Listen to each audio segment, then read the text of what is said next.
Canadian Agri-Marketers Association Best of CAMA Professional Development event. I'm Robert Menzies, CAMA National Chair, and I would like to welcome each and every one of you to what's going to be an insightful couple of hours getting the inside track of some of Canada's biggest agri-marketers heavy hitters. First up is going to be CAMA's Agri-Marketer of the Year from 2019. We all know and love him, Justin Funk. Justin is a sensible powerhouse of agri-marketing and sales training, which we're going to hear all about today. Then we'll hear from three of last year's Best of CAMA Best of Shows, starting with CropLife Canada and Edelman, followed by Federated Cooperatives, and finally UFA and C&B Advertising. I believe you will get your money's worth. That is, if you had paid anything for this professional development extravaganza. Luckily, we've got some industry supporters that have helped make this all possible. Our beautiful sponsors are Glacier Farm Media, Real Agriculture, and Top Crop Manager. Dare I say, three of the best agri-media companies around. Let's hear from our presenting sponsor, Glacier Farm Media. I'm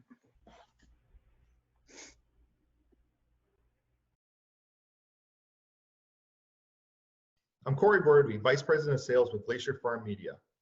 We're proud to sponsor the virtual Best of CAMA seminar this year. Today we'll get a peek behind the curtain and hear from the source on what it takes to be the best of the best. This year's Best of CAMA seminar features some of the 2019 CAMA Best of Show award winners, as well as 2019 Agri-Marketer of the Year Justin Funk, telling their stories on how focusing on authenticity made them reach excellence. We'll showcase UFA's The Never Ending Day, CropLife Canada's Real Farm Lives video series, and Federated Co-op Limited's Made by Us campaign that all touch on the element of real people, real experiences, and real emotions. These campaigns stood out amongst others by genuinely connecting to farmers and those in the industry. Justin Funk will highlight how he built his career on fostering legitimate relationships with sales and marketing teams to help them reach success, and also to share his present-day perspective related to COVID-19 and how sales teams are adapting to its curveballs. We're glad you joined us for the valuable information these experts will provide as we all continue our journeys to provide the most authentic experiences to our audiences. Enjoy the event.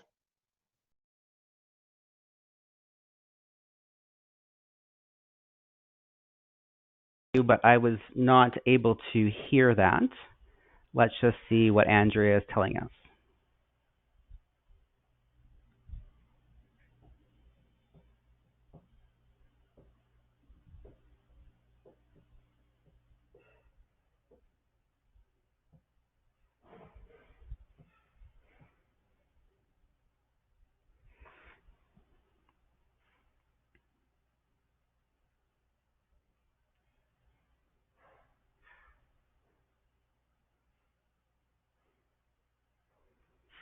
Apparently, some people were able to hear that. So we're going to move on. We'll check later on and we'll replay that message for those if it was widespread. So either way, thank you to Glacier Farm Media. During any of the presentations, if there are questions, please type them into the questions box in the control panel. That could be on your right-hand side. And we're going to answer as many as possible at the end of each of the presentations. This webinar is in fact being recorded, and the link will be emailed to participants after the session within 24 to 48 hours. Now, I ask everyone to sit back, grab your pen for taking career-changing notes, and your favorite internet device for all that live tweeting that we love and would ask you to do. Now we're going to hear from, and hopefully you'll be able to hear them, from our speaker sponsor, Real Agriculture.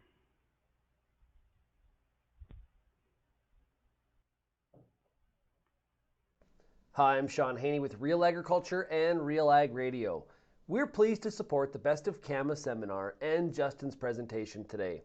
Justin Funk is the managing partner of Agri-Studies, a consulting firm based out of Guelph, Ontario that focuses on market research, strategic planning, and professional development in the agribusiness industry. In addition to his work in the industry, Justin holds a faculty position at Purdue University, teaching executive programs at the Center for Food and Agricultural Business. Having worked with clients in all sectors of the industry and all levels within the organization, from junior level salespeople to the C-suite, Justin will take us on a journey of learning experiences he has gained through his nearly 2-decade career working in the agri-marketing industry. Among these lessons include the importance of empathy, understanding, and insightfulness, and a genuine goal of helping customers succeed. In addition to looking back at the last 20 years, Justin will also share some of his thoughts with respect to the future and how COVID-19 may impact everything from the customer experience to company culture. Please welcome Justin Funk.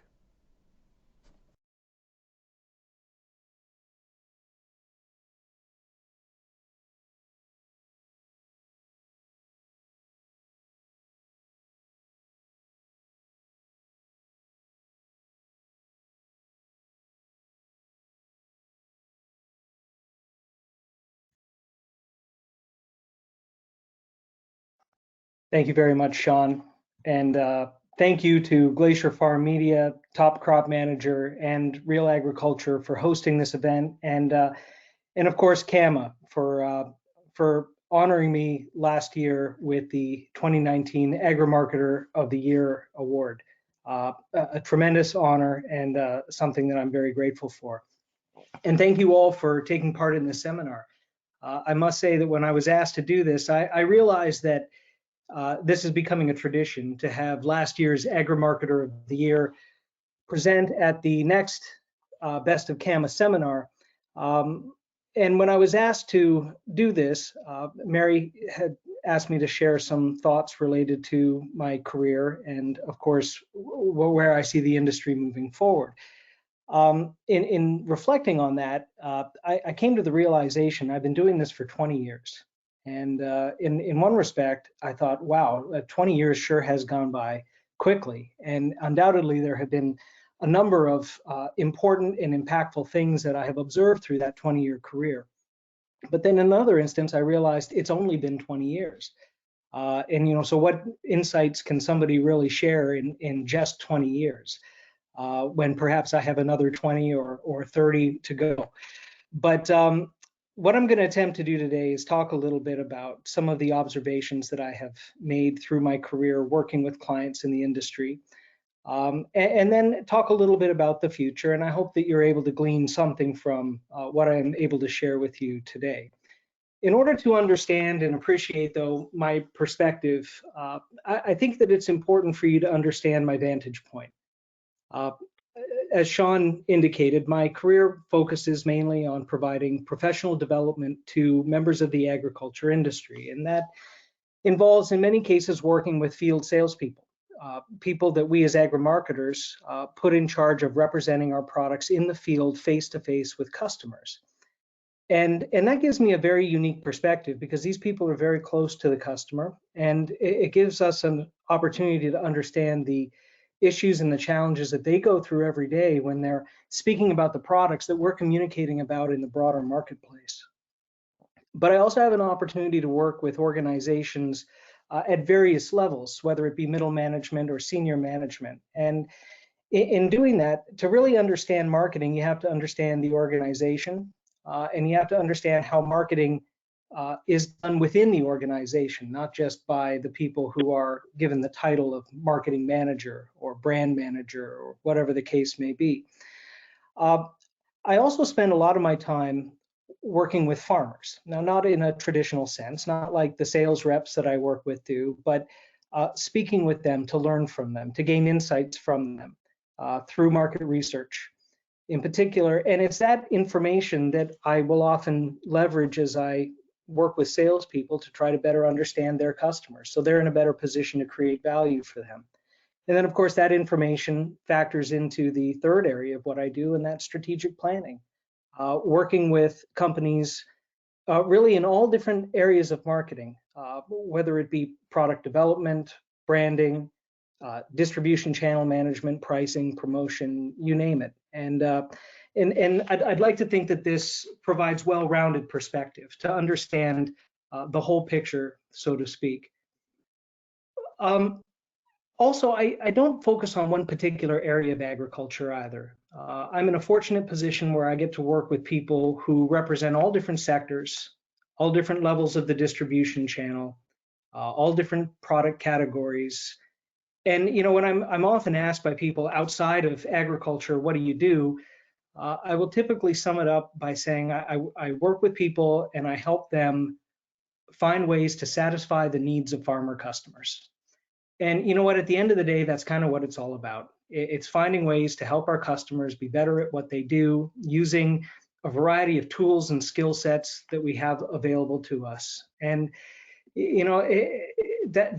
can be a very rewarding experience when you actually see that come to fruition. I've often said that probably one of the most rewarding experiences for me is when I have a young salesperson who was maybe very reluctant to make that very first cold call on a customer come back to me and say, Justin, I did it and it went well. And to me, that's a definition of a win in my mind. But what I'm going to do is I'm going to talk to you a little bit about some of my experiences and observations based on this perspective that I have.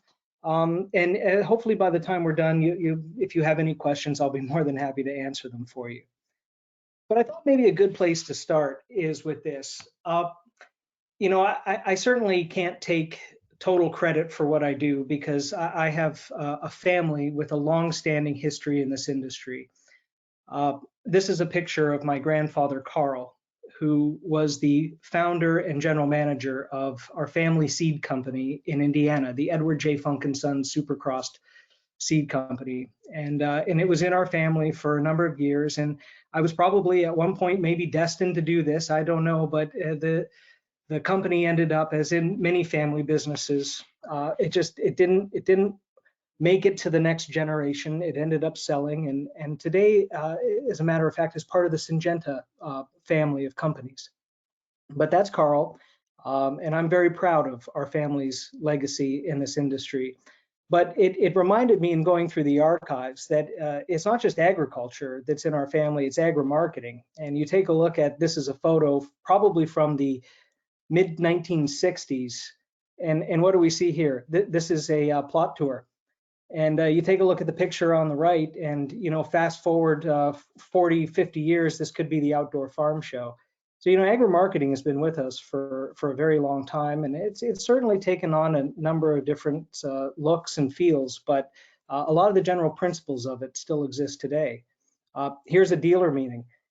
Here's where farmer dealers would come together with their spouses, and they'd be fed a lunch, and they'd listen to some speaker who thought he knew a lot about something, speak to the group. And I look at that and think, man, I speak at a lot of these things, not a lot has changed. Here's some example of very early agri-marketing material. And what do we see here? We see some public relations work, we see some swag, we see seed guides and advertisements. And speaking of things not really changing, I just want to draw your attention to this one particular item in the bottom left-hand corner of your screen. This is a brochure from probably the 1940s, scientifically bred for greater yield. Even the messaging hasn't changed all that much in 70 years. The legacy, though, does not begin and end with the seed company. Many of you know my father, Tom. Some of you know my mother, Jane, both professors of agricultural sales and marketing at the University of Guelph. But it was in the 1970s that my dad started the executive program, the Agribusiness Marketing Management series of courses at the University of Guelph. And that's Tom in the upper left-hand corner there. This picture was taken, I believe, in 1974. And you talk about things changing, well, or not changing. You just look at that picture and you can see a number of things have changed. First of all, rarely do we wear plaid pants anymore. We certainly don't wear ties to work like these fellas are, but just take a step back and look at the lack of diversity. Today, one of the things I've even observed in my 20-year career is the increase in diversity in the classroom and in the industry. And I just think that that's a fantastic shift in the agriculture industry, and something that likely comes with it impactful changes to how we do business. Tom founded the MBA in Agriculture program and was a fixture at the university for many years, and of course with CAMA as well. And that picture on the right-hand side is Tom and Mary. And Tom, a number of years ago, was presented with his Lifetime Achievement Award for CAMA, lifetime membership. And some of you may know this, and some of you may have been part of this, but he was the faculty advisor for the CAMA student chapter at the U of G for many years, and was with them when they made their first appearance at NAMA, and their first win at NAMA, as a matter of fact. And I know that out of all his accomplishments in the university, that was probably right up there as one of his most proudest moments. So I just wanted to share that with you. But here we are today, and I take a look at my career, and I certainly I don't want this to be all about me. So I want to share with you a few of the things that I have learned, but that I also try to teach when it comes to working with people who are in important roles within the organization, working with customers and prospects, just like I am, just in a slightly different way.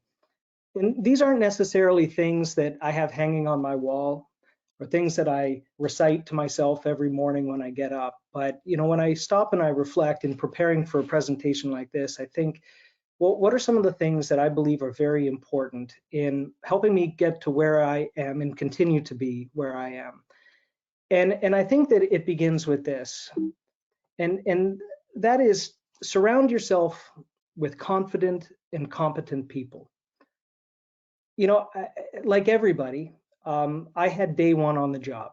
Every single person on earth has had day one on the job.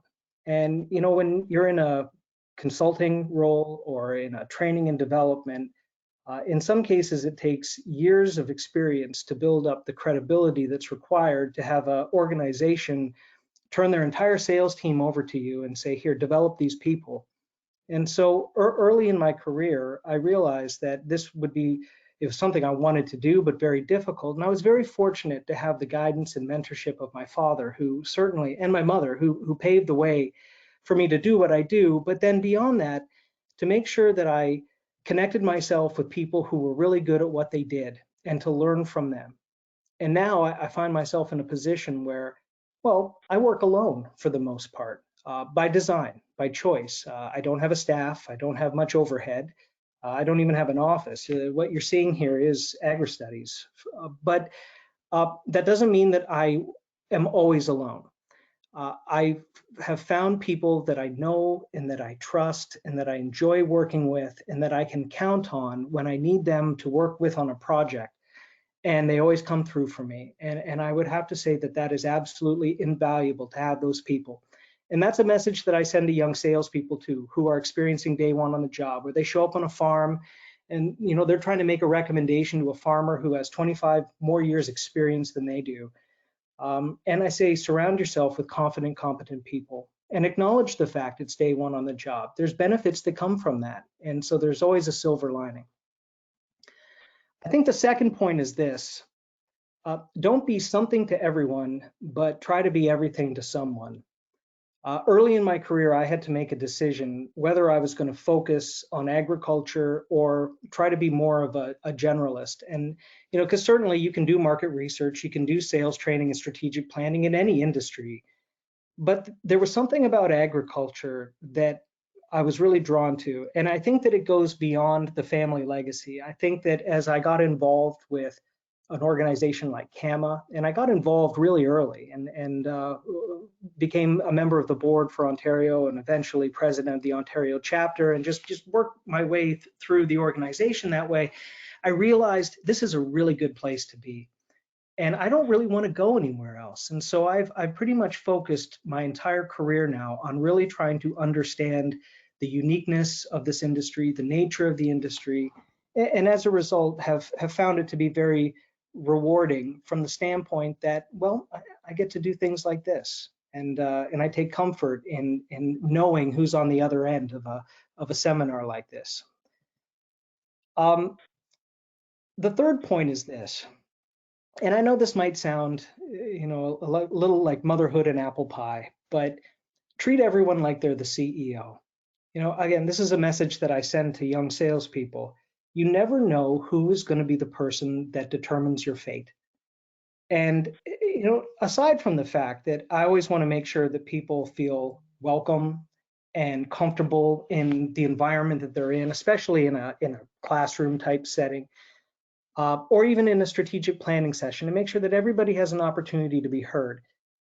Nobody is unimportant. Every view is important. And, moving forward, some of the people that you work with today who might seem to be less important for lack of a better term, might end up being the CEO one day. And in an industry like ours, where it's very close and tight knit, I think that matters. I think it matters a lot. And I would certainly rather be ingrained within an organization to the point that when changes happen to personnel, when decision makers moved on to other companies or retired or whatever the case, that there was still something that bound me to that organization. And the thing that does that is the relationships that you have with people. And so I always look at it as everybody is equally important from that standpoint. The fourth point is important, but in some cases, I think it's very difficult to do. And that is to constantly be thinking strategically. Of course, this is something I do professionally, help people think strategically, but when it comes to doing it myself, it can be a challenge. Like many people in a small business type environment, you're constantly focusing on the doing. And sometimes it's important to take a step back and focus on the thinking. And it doesn't necessarily mean that you have to be strategically planning for the next 3 to 5 years all the time. It could be as simple as just thinking about what you're going to do before you do it, instead of simply reacting to something. I find marketing can be very much like that. We're often reacting to something, or we're thinking very tactically, but being able to take a step back and realize the consequences of the decisions that we make from a qualitative and a quantitative point of view, I think is very important. I remember a couple of weeks ago, I was having a conversation with Sean Haney. We partnered on a project together, and we have a very similar mindset to this. The situation we're in now with COVID, it's really changed the routine.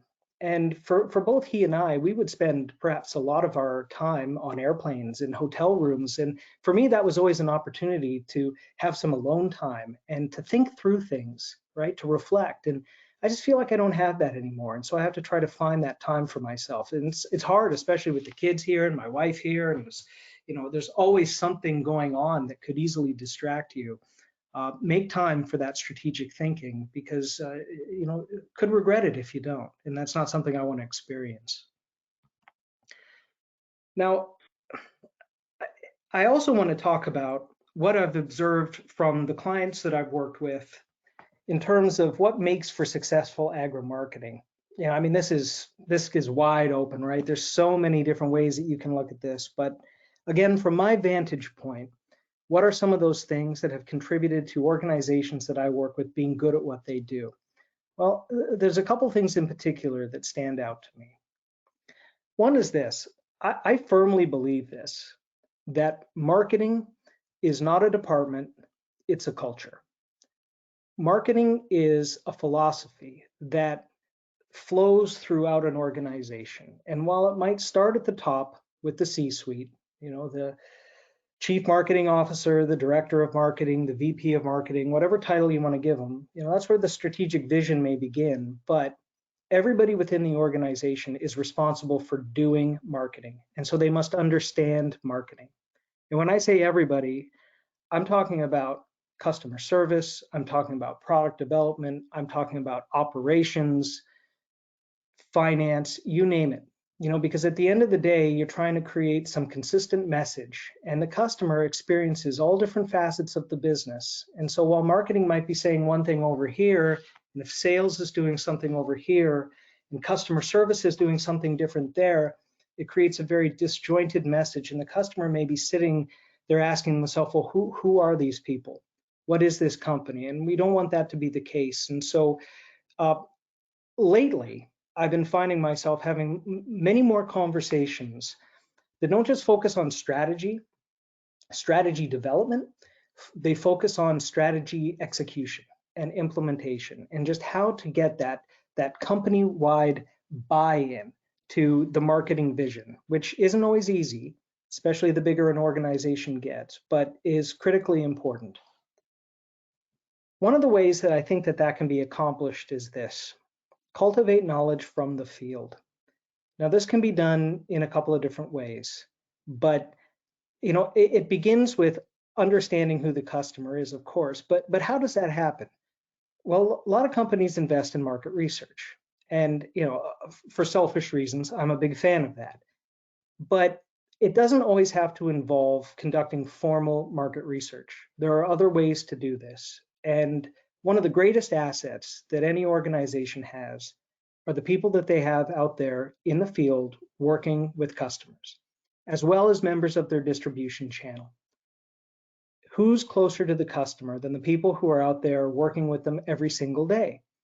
And we know that salespeople have the opportunity to understand customers and collect this knowledge from the field, but a true marketing culture suggests that there's some sort of mechanism or feedback method to bring that information up through the ranks, back up to the C-suite, so that the top of the organization understands exactly what's going on in the field as if they were out there themselves.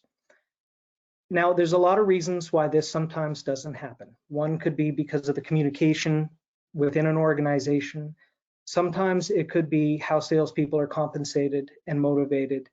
It could be that, well, salespeople are asked to use CRM tools, but there's sometimes a reluctance to do that because they feel that the salesperson's their own greatest asset is what they know about a customer, and as soon as they share that with somebody else, they become disposable.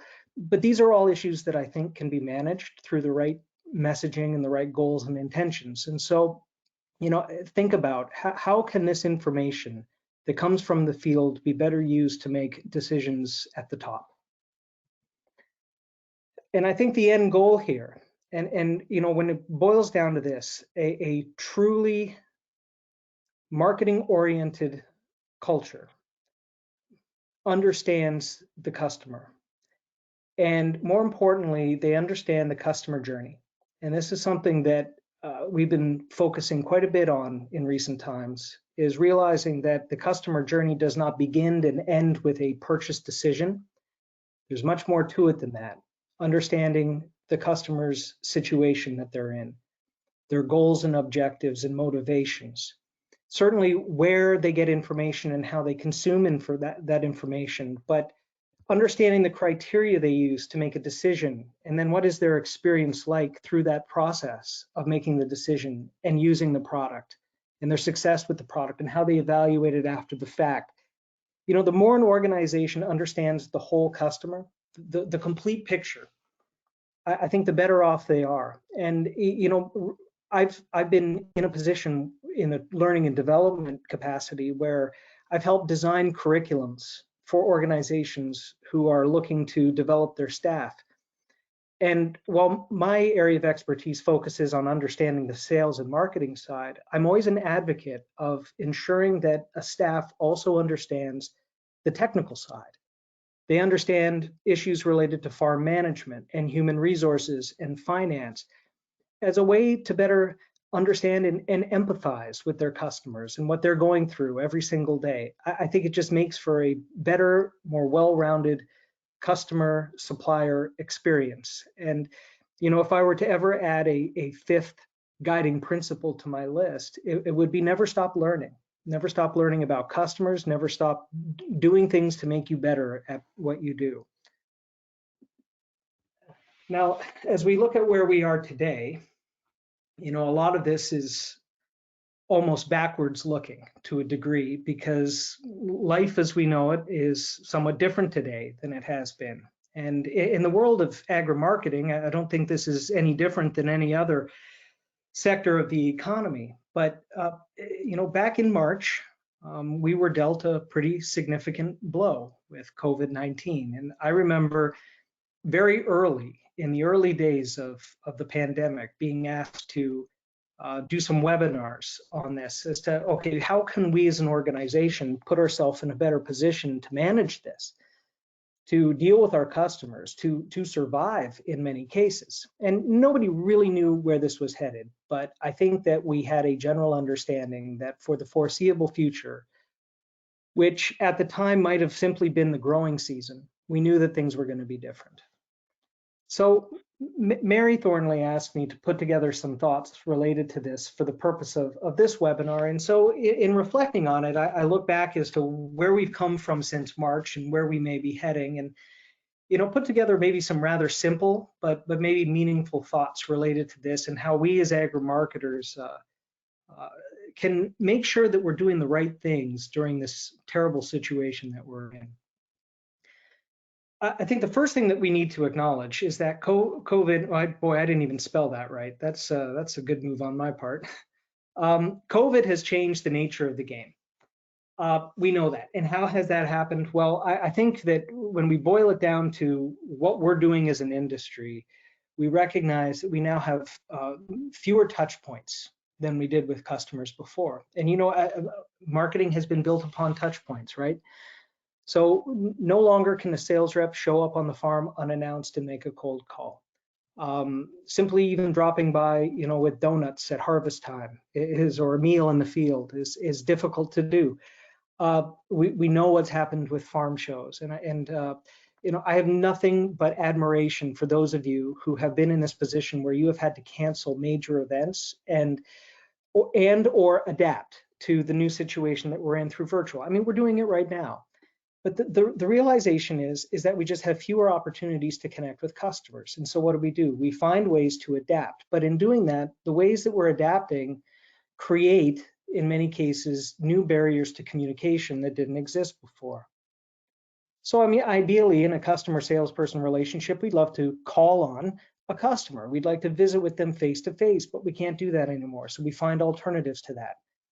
The question is, what alternatives are we choosing? Are we choosing to text, or Zoom, or phone call? You know what, in many cases, we have to look at this and say, what does the customer prefer? We have to do this on their terms, not on ours. And that can create complexities within an organization and even in the role of a single salesperson for that organization. We also have to realize that these barriers to communication, they exist beyond what we can see, feel, touch, etc. There's a lot going on in the mind of people today. So whether it be things like a sense of fear or uncertainty or whatever the case may be, we got to realize that in one way or another, maybe in a small way, maybe in a large way, it impacts how people process information. And so showing some degree of empathy towards that, I think, is important. I think to the same respect that our customers also need to understand the situation that we are in. Because the reality is that we might not be able to perform to the same degree that we could have before. And I'll give you an example. I remember when I was doing some interviews on this early in COVID, I was talking to an ag retailer who had just had a little baby. And, he was just telling me how tough this is. Here he is, he's at home, his wife is at home. He's got a little baby and he's got other kids who are doing online school. And life is different. He's not leaving the house. He's got a lot of distractions around him and he's trying to do his job the best he possibly can. I think that we owe it to our customers to make sure they understand our situation as much as we try to understand theirs to ensure that, this proper flow of communication occurs to the best degree possible. Now, one of the ways that we've tried to adapt is by introducing new technology. And you know what, if I'm going to be perfectly honest, I think that to a degree, this has been a silver lining of this whole thing. What we have seen is the increase in the speed of adoption of new technology. And the way I say that is that this technology has been around for a while.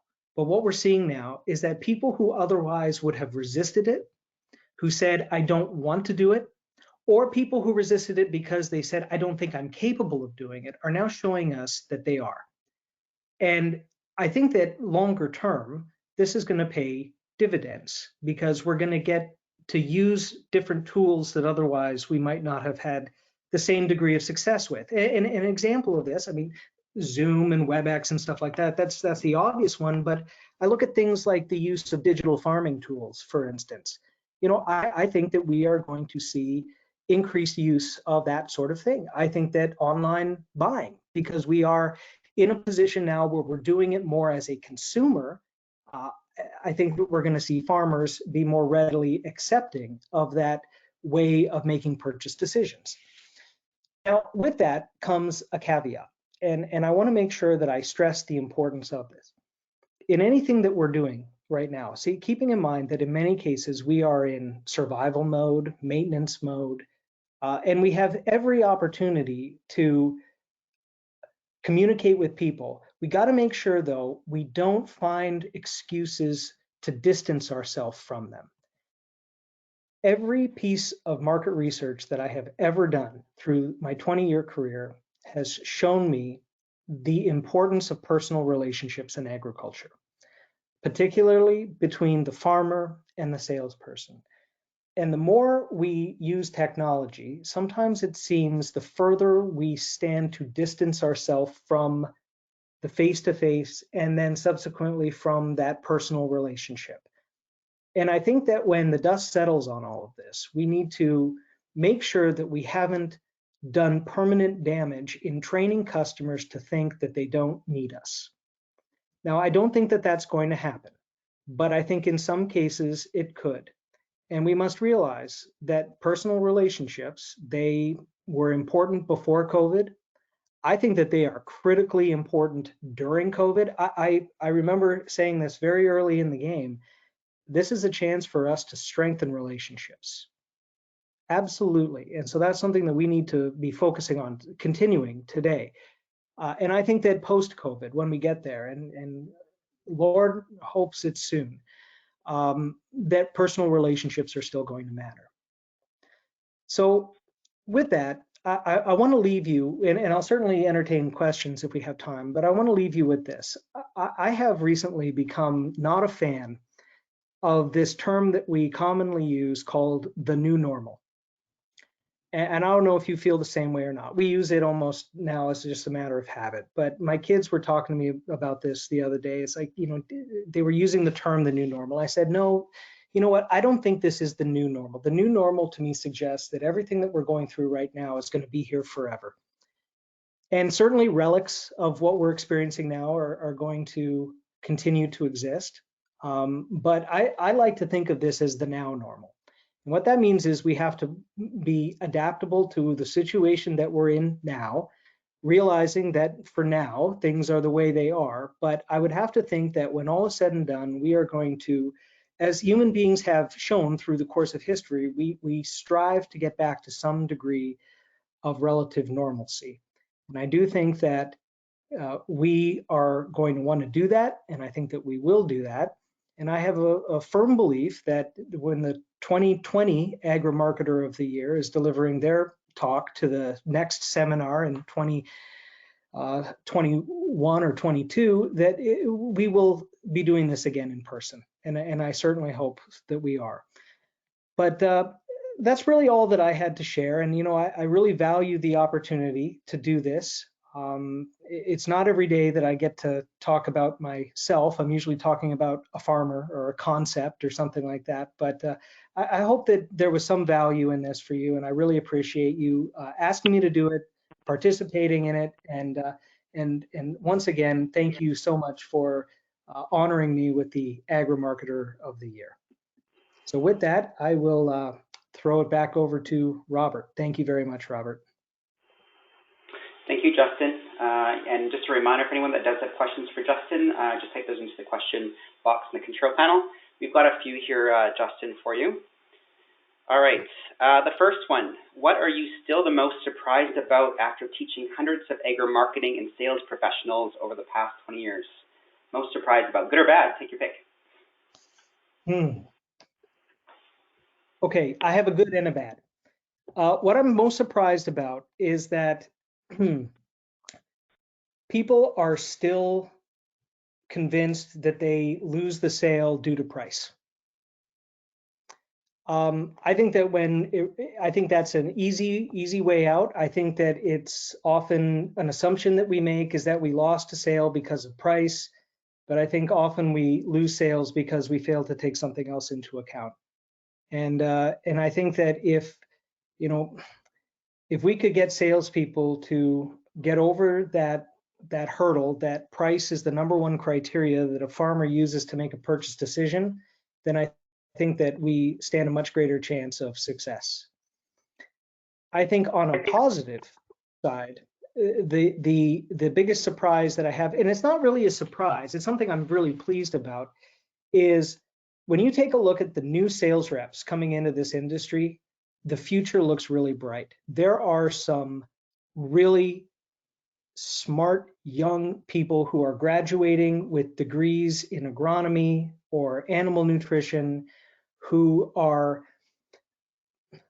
choosing sales as a career because they want to help customers succeed. And I think that that is very admirable. And I think that that's only going to do good things for the industry 5-10 years from now, provided that the organizations they work for treat them well and give them a reason to want to stick around.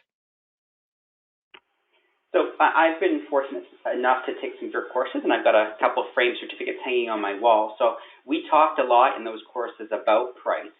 And so, and you've done market research for many, many years. And so price typically is the number one factor that is communicated. So, we talk about brand, we talk about added value, and things like that. But so you want those people to get over that hurdle of price. But how do you go about doing that? Well, the easy answer to that question is it depends. It depends on the situation. I think it would be foolish to think that there aren't some buyers out there who that is all they care about. I think that the question is, do we understand what segment somebody is in? I think that one way to get, first of all, price is often the first question or issue that is brought up because it is the most obvious, right? I mean, it's really easy for me as a buyer to see differentiation based on price. You can have two products that are virtually indistinguishable from one another, but if one is $10 less than the other, there's the difference. It's easy to see. I think too, for an agri-marketer, I think this is something we need to consider. When a farmer is buying a product for their farm, they're buying it today, but they're not going to see the results of that decision until a year from now.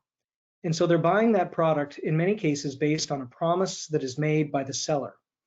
And there's a lot of variables that can take place between when that decision is made and when the results are seen. But the one thing that the farmer has control over today is how much they write that check for. And so when you look at controlling variables, price is something that they can control. So it naturally comes up early in the conversation. The goal is for the customer to realize that there's more to the offer than just the price. And that's where I think the young sales rep and even the more experienced sales rep is challenged with, because a lot of that value actually comes through them. And people by nature are humble and they don't necessarily want to talk about how great they are, but sometimes they have to be in a position to show that they're the differentiator, and that can be difficult for some people. So one of my goals in the classroom is to give them the confidence to do that and to realize what are the elements that they bring to the table that will help them do that. And sometimes it's just a matter of realizing what they are before they're in a position to actually communicate them. So you're dancing around differentiation there of the product, but what you just said, from what I understood, is that differentiation or personal relationship of the salesperson. Well, so I think the reality is that in this industry, a lot of products are perceived as being very similar to one another. And so in many cases, it's the augmented parts of that offer that creates the differentiation. The services, the convenience, the brand, that sense of ownership in that brand, those can differentiate, but sometimes they need to be brought to somebody's attention, that they're important. So that's an excellent segue to this next question, which is, real marketing magic can happen when marketing and sales come together, and quite often they don't work together enough. What's your top tip for bringing them together within an organization? Well, I think that in many cases it starts with strategy. And I've been in several circumstances where I've been asked to facilitate strategic planning sessions, and I almost will hesitate to do it unless at that table are representatives from within an organization. And I don't think that it's just exclusive to having sales at the table. I think it's having somebody from administration, having somebody from operations, having a very representative group there. Because the fact of the matter is, for strategy to be executed properly, everybody has to understand it and everybody has to buy into it before they're in a position to do it. And if there's some sense that they were involved in the planning process, their voice was heard, then the natural tendency is to feel like, well, okay, I was a part of this, so I should be accountable to actually executing it. And I think that helps. I will also say this, that I think that there's something to be said about management taking time to actually experience a day in the life of a salesperson. I remember when I was applying for my very first job, which I didn't get, by the way, and it's a good thing because I probably wouldn't be doing this, but I went through this recruitment process with Frito-Lay, and they brought us into Toronto, and we had this big event and did a round of interviews, and we went out, we had dinner, and I sat and I had dinner with the president of Frito-Lay, and he was telling me his story. And he started as a chip truck driver, and he, even to that day, would spend several days a month on the road in a chip truck, driving the truck, going and visiting with customers so he could understand what was going on. And I think that the message there, and reflecting back on it, is one, allows them to understand what's going on from the customer standpoint, but also understand, a day in the life of a salesperson and the challenges that they're going through. And I think it just creates a new level of empathy. And I think salespeople respect that when they see that, people are willing to spend time to get to know us and to get us and what we're going through on a day in and day out basis. Fact of the matter is, Robert and everybody else, every single one of us in here has had to sell something at one point. We probably do it more often than we know. It's not easy. It's hard. It's a really hard job. And to assume that it's easy and just tell people, here, go sell this, is not likely going to be the most effective strategy. And quite frankly, there's so many products and services that are all great. And so we've seen market research when it comes to some of the different organizations that provide a service within agriculture, and farmers typically like most of them. And so it's a little bit more difficult that way for one product over the other when everybody's happy with everything, because typically there's so many good things out there for choices for farmers. Thinking strategically, so one of your pillars there. So this question is, despite your lessons being so powerful, and anyone that sat through an agri-studies course with Justin, they know the intensity of them. So knowing that those lessons are so powerful, it can be a real effort for a company to apply those teachings. I know personally that's something that I fight with both internally as well, with clients as well, to keep some of those harder strategic questions and processes top of mind, as opposed to, as you said earlier, just on the execution. Why do you think it is so hard? Because life gets in the way. I do. I think I don't know how many times I begin my week thinking, this is the week I'm going to sit and I'm going to think about the next 3 to 5 year plan. And I don't do it because life gets in the way. Work gets in the way, kids get in the way, and it can be really hard. I don't think that by nature we're used to sitting and planning. We're used to doing, but it doesn't take away the importance of the planning. And so one of the things that I've tried to do is, because I they say those that can't do teach, and I suppose it goes the other way as well. I try to get people to compartmentalize their strategic thinking process, to do it in bite-sized increments, because it can be overwhelming. And so if you think about it in little bits and give them a framework to work within, where these are the questions that you have to address, and make it a cumulative type process, then all of a sudden you got your plan put together pretty quickly. But it can be daunting to sit down there and say, really trying to answer the question in many cases, where do I begin?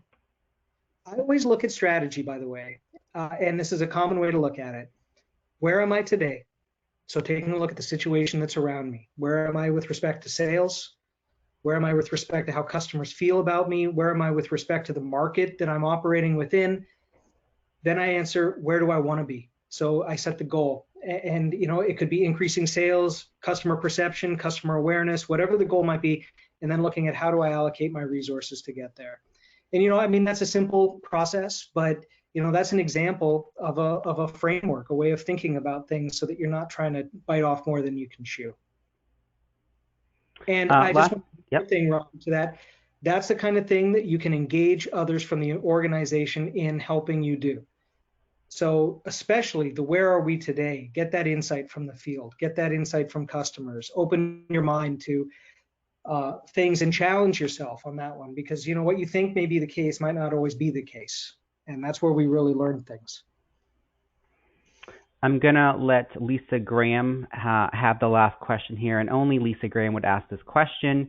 Justin, can you play anything by AC/DC on the electric guitar in the background? Yes, I can. Unfortunately, we don't have time for that. Wonderful.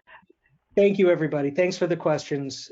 Again, thank you, and thanks to CAMA for everything you've done for me for the last 20 years. It's been an honor. And Robert, you're doing a great job. Thanks, Justin. And you 10 years in the seat of chair for CAMA. So that's no small task. So we thank you for that as well. So thank you, Justin, our Agri Marketer of the Year from 2019, and also to Real Agriculture, the speaker sponsor. Thanks, Justin. All right, that's going to move us into the best of show areas.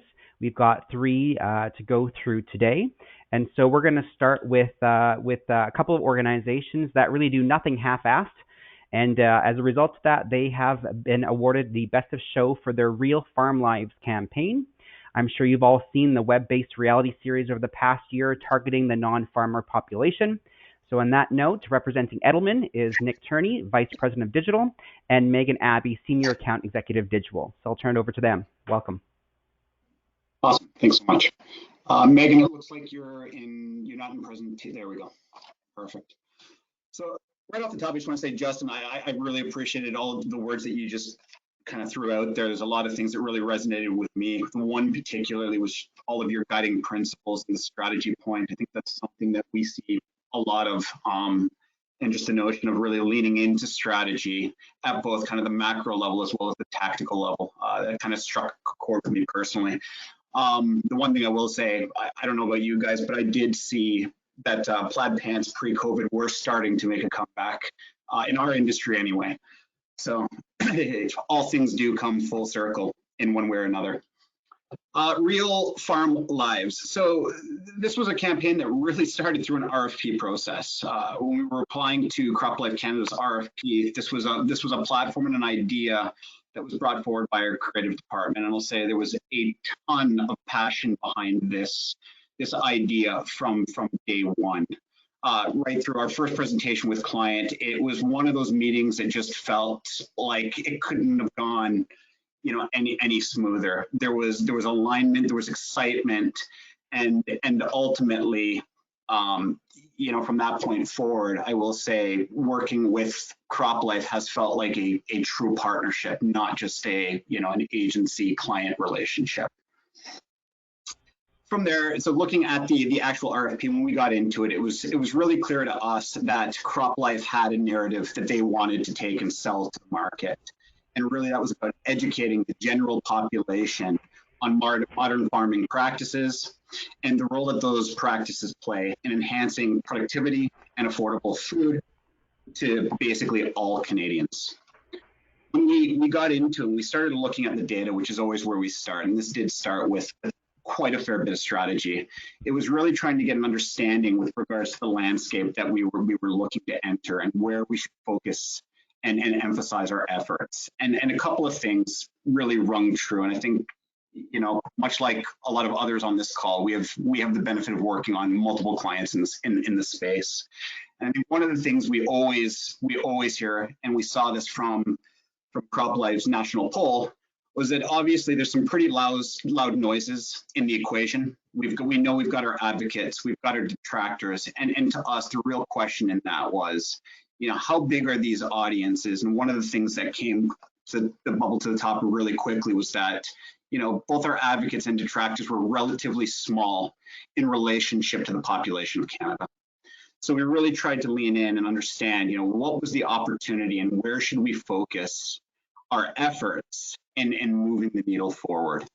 And really what we landed on was a segment that we called kind of persuadable grays. And to oversimplify that just in the interest of time, for this presentation. It was really about people that were yet to formulate opinions on pesticides or plant sciences, but had indicated an interest that if the content were there and readily available, that they would be interested in learning more. From that point, that really led us into the strategy phase of this engagement.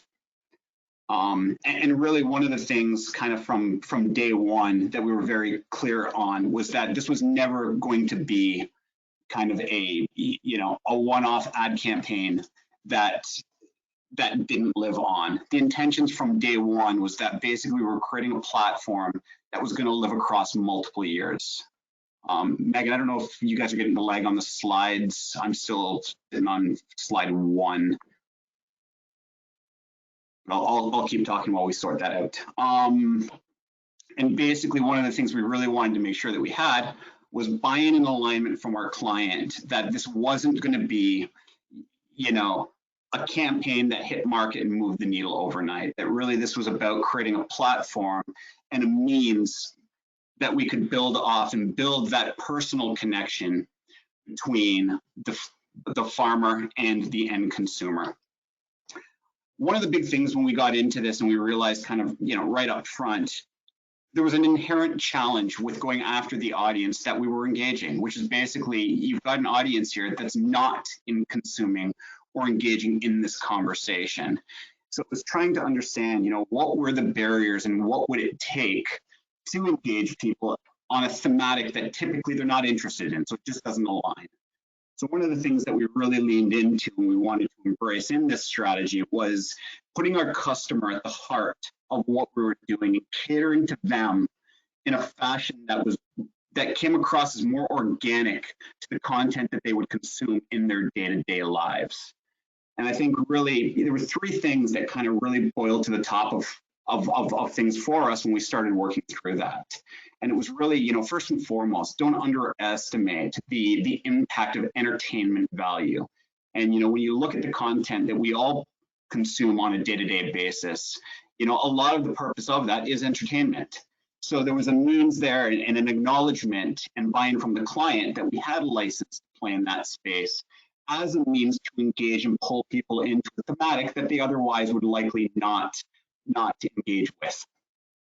The second was just looking at, we all know this, reality TV over the last decade.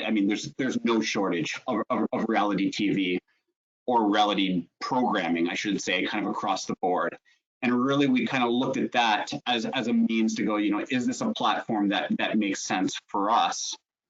And then last but not least, obviously, just really thinking about how and where people are consuming content and, where the habit and consumption shifts are happening.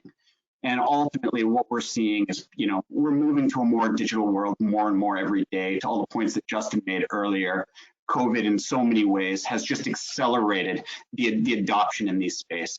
So it was really leaning into, what was the opportunity to create a platform that lives, strictly in a digital world.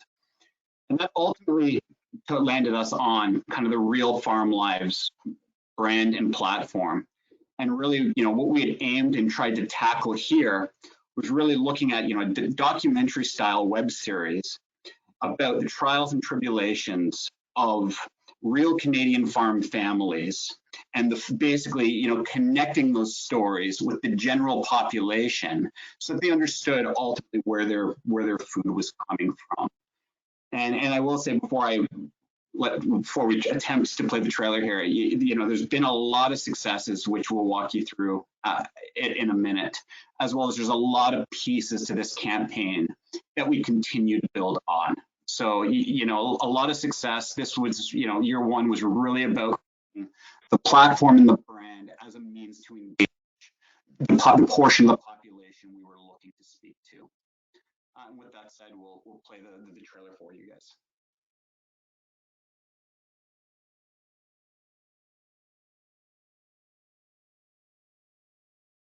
We are part of a family farm, which my grandma and grandpa started. We farm about 3,000 acres. Being on the farm, you get to watch a lot of life cycles go through. It's an art and science. We want to produce the best possible product that we can, and I think we're achieving that.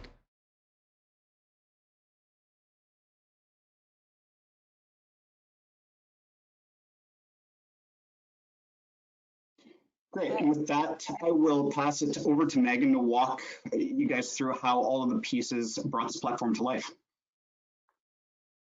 Perfect. Thanks, Nick. So as Nick walked you through, Real Farm Lives was really a whole lot more content than just the episode. And we really Farm Lives as a brand to build that deeper engagement and personal connection with the consumers. So year one, we launched the Real Farm Lives brand. We introduced 3 farm families that were cast from across Canada who all had a variety of crops. And so this really fell into that engagement bucket where it was really our first touch point with consumers. We wanted to sort of build that connection with them through that entertainment style content, something that they would consume normally in their daily consumption habits. And then for those that did engage with the series, we then moved more into the educate and the advocacy content, which tackled some of the more direct threats where our detractors had some of those loud voices. So once we hooked someone through the episode series, then we would move them into these more educational style pieces of content. And we did have some of this content for season 1, but we really leaped into it for season 2 with some additional content franchises. So under Educate, we had our Ask a Farmer series, which was a video series where a farm family member answered questions from real Canadians and questions that they have about modern farming. And then under Activate, we had Myths Debunked, which was a short video series that debunked common myths about GMOs. And we also had Real Farming 101, which was our long form written content that was a deep dive into a topic relevant to each episode. And then finally in the Activate phase, one of the other pieces to this was optimizing the croplife.ca website for SEO. And that just meant that for users that are actually searching for terms that are relevant to some of these topics, we're then intercepting those users when they're interested in learning more. So you can see an example here in that bottom right-hand corner. For folks that are searching for glyphosate Canada as an example, croplife.ca is in the top 5 where we can intercept them and give them more of that educational content. And so in sum, this continues to live on. We're already starting to think about what next year looks like. So it's in a platform that continues to evolve. And rather than activating for just a few months every year, we're viewing this more as an always on program and speaking to this audience year round. And all that is to say, we are very happy with the metrics across the board. And we're starting to see that we're both engaging with this audience that is otherwise disconnected, but also we're starting to educate and activate them. So you can see we've got over 21.6 million video views. We have 725,000 website sessions and 27.8 million earned media impressions.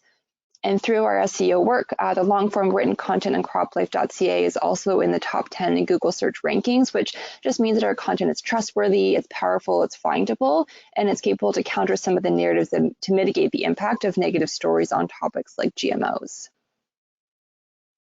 And that brings us to the end of the case study. Wonderful. I know that there's tons of work and it's a huge campaign in 10 minutes, so we appreciate that. Keep the questions coming in. We're going to do a Q&A once we've heard from all 3 of our best of shows. So thank you, Nick and Megan from Edelman. It's a very, very cool campaign, really supporting the entire agriculture industry when it comes to public trust. So thank you. Awesome. Thank you, Robert. All right, next up is our second best of show. So this is Made by Us advertising campaign, which is actually a rare example of one of our members marketing food products to the end consumer.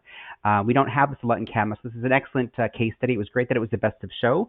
And so this is a federated cooperative initiative. So I want to welcome Carrie Tufts, who's the Director of Marketing Communications for Federated Co-op. Hi, everyone. Thank you very much for having me. Appreciate having the time here. Just first to address, unfortunately, having a technical challenge that is preventing me from sharing my webcam. So you're going to have to use your imagination and picture me where I am, which is in my oceanside mansion. Actually, I'm in the wine cellar right now. I've been told I look like George Clooney, and I'm wearing a very expensive Italian suit. So that's really really close to the truth. And hopefully the webcam doesn't suddenly pop on, or there'll be lots of disappointed people out there. So I'm assuming someone will give me a heads up if they cannot see my screen. I'm really happy to talk to you very briefly about a campaign that it looks like we are having trouble seeing the screen. Just one moment here.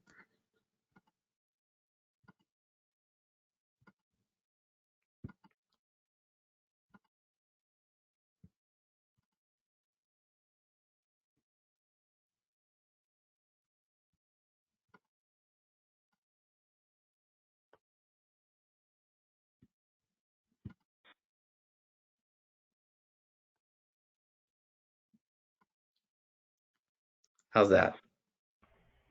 Looks good, Carrie. Okay, thank you. Okay, I'm going to power through this as quickly as possible. So I just want to briefly talk about this campaign in terms of what the opportunity was, what the creative brief looked like, the core of the story we were trying to tell, a bit on the creative approach, and how it turned out. So Made by Us really started with a desire at Co-op to tell the story of our private label brands, so our store brands products. We had this sort of enviable situation where we had really high quality products, nice packaging, really good shelf position, and it was really time to start doing some advertising. This includes the Co-op Gold Pure line and Co-op Gold line, Cooperative Coffee, which is our in-house coffee brand. And the good news is these products already had some nice momentum, quite a few award-winning products. The quality was certainly there, so that certainly makes an advertiser or marketer's task that much easier. So what does the brief look like? What is the organization looking to us to accomplish in terms of marketing and getting a return on their advertising budget?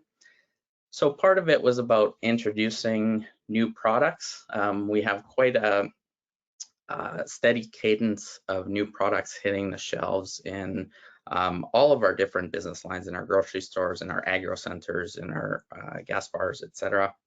So that new product discovery was an important piece.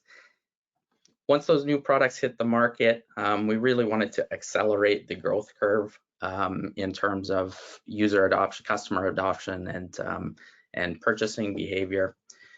And rather than just targeting single products, ideally we wanted to lift our overall store brand share basket so that we're driving profitability in the food store overall and not just marketing individual products.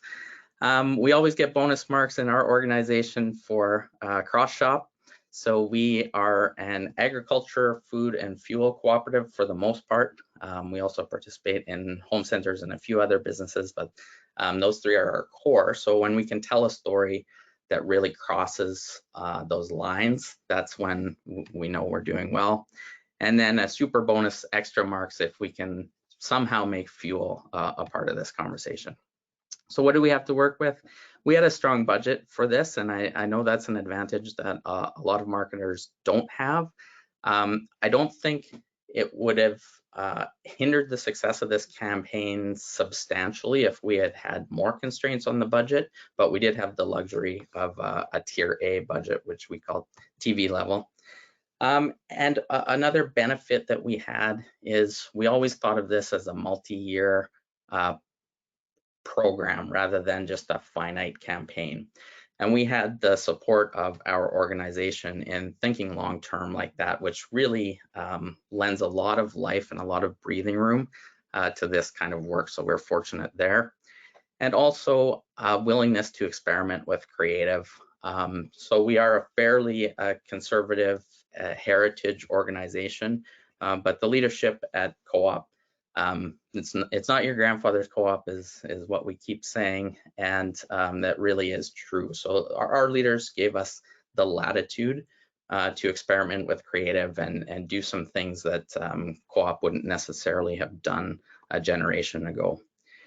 Okay, so these are the expectations of our creative team, and we know what we've got to work with, and we all know that the products are good. So what is the story? How do we marry the products with the market in a way that is meaningful and will resonate and will ring true?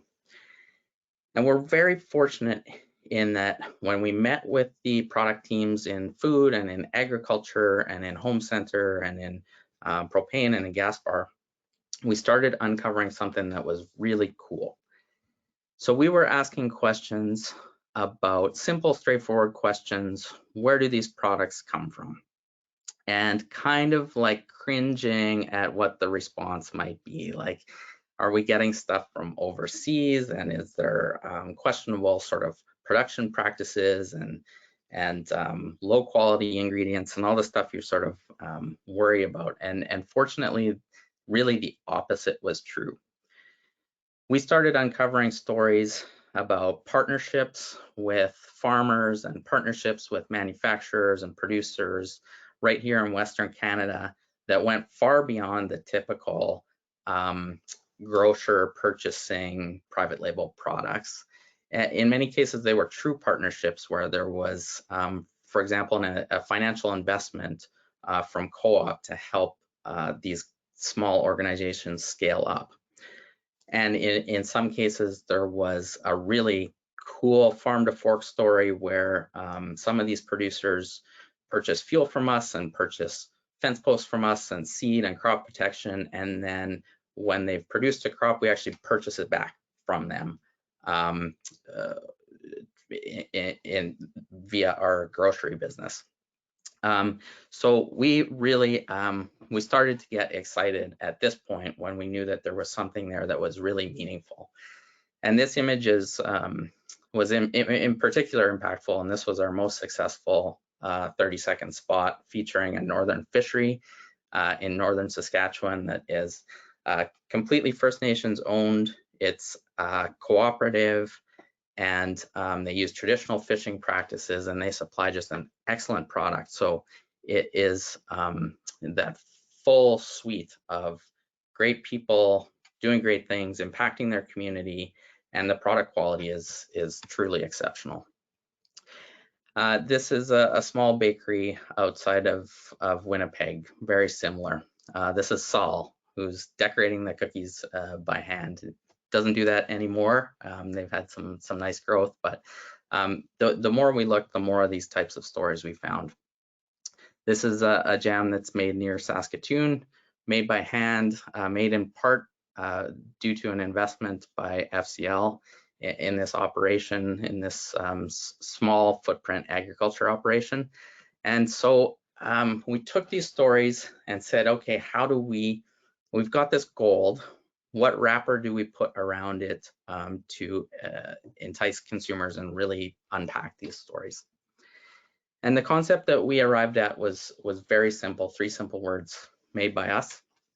And straightforward, obviously, but important to us as an organization, because we were talking about products that were made not by co-op, but in partnership with these small producers across Western Canada. So made together, made by us. And so in terms of creative, fairly simple. We had a mix of product forward assets, but also really tried to focus on the people forward assets. So these are the actual entrepreneurs, farmers, ranchers, producers behind these products, and we told their stories. We had a mix of television, digital, radio was a strong component, but really behind it all was telling the story of the people behind these products and telling that quality Western Canadian values, commitment to sourcing local story. This is some of the out-of-home creative. And okay, so that's where we landed. Got a lot of excitement internally. I got a green light to run this campaign in an extended fashion. We told 4 primary stories out of the gates, and we've added 12 since then, and did some fairly extensive pre and post market research to check in on performance. So on the far right is pre-campaign approval rating, far left is post-campaign on all 4 products.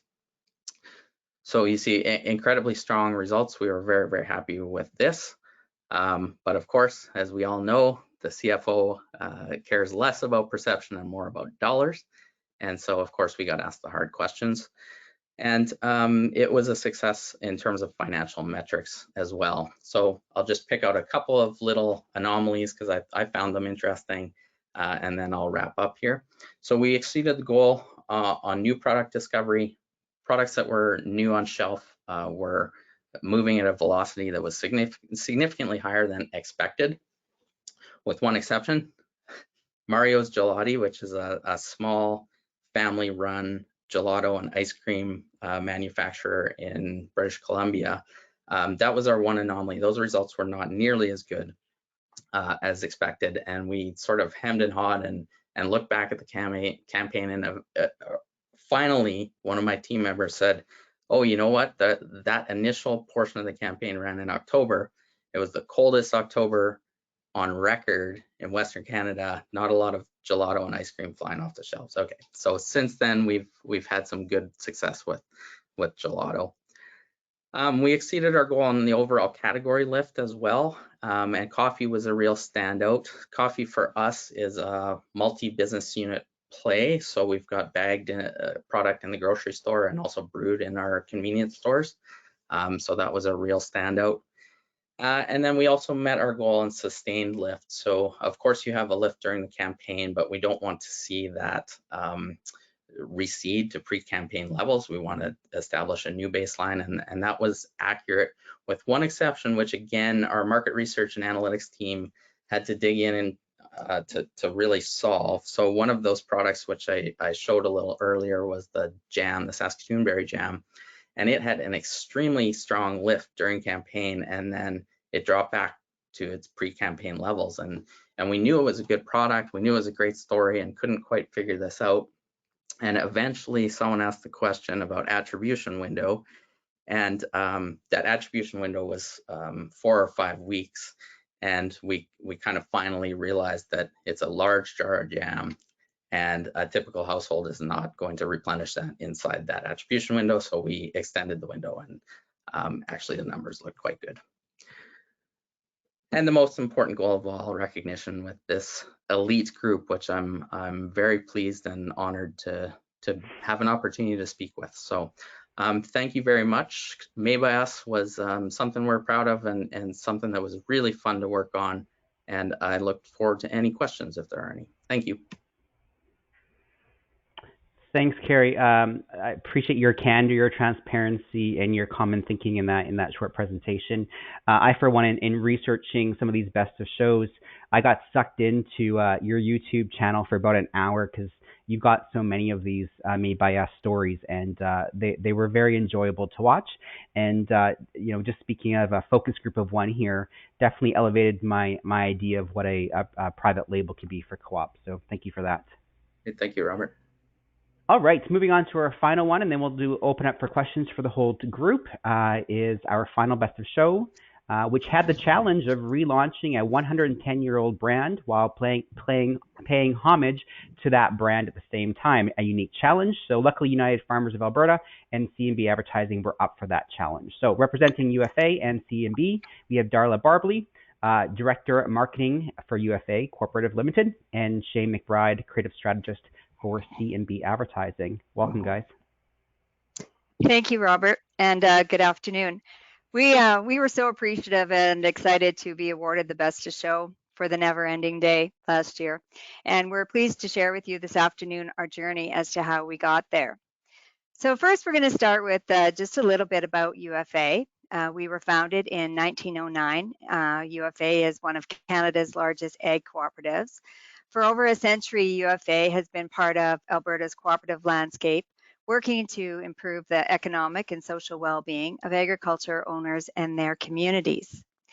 UFA is a member-owned cooperative with 110,000 members, comprised of Alberta's largest cardlock network, 111 bulk fuel sites, 34 farm and ranch stores, and a support office in Calgary.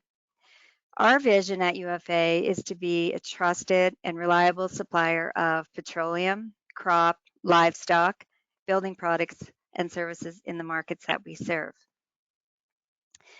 In 2018, we partnered with C&B Advertising to help us to put together an overall brand strategy to raise greater awareness of our brand, redefine our brand promise, and differentiate ourselves in a highly competitive marketplace. From a business perspective, we had overcome some organizational challenges that had impacted really our ability to serve our members and customers. And we needed to go back out into the market, and we needed to build the trust that we had eroded over the years.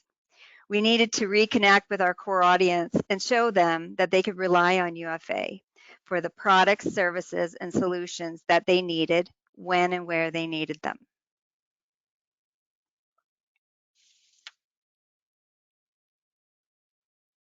Thanks for that, Darla.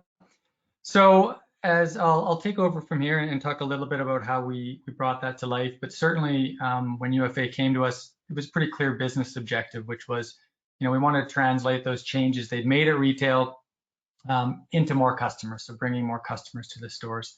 But I think, the main point that Darla made was the trust had been eroded a little bit. So our job, in helping to build the brand was to think about how are we going to help rebuild that trust. And that's really sort of the core of what the marketing strategy came to be about. It was really about reestablishing with our audience. So we knew we had a great new story to tell. We had a lot of changes that had been made at the retail level with the products there. But if our audience didn't believe us and they weren't ready to listen to us, it was a message that was going to go into the wilderness.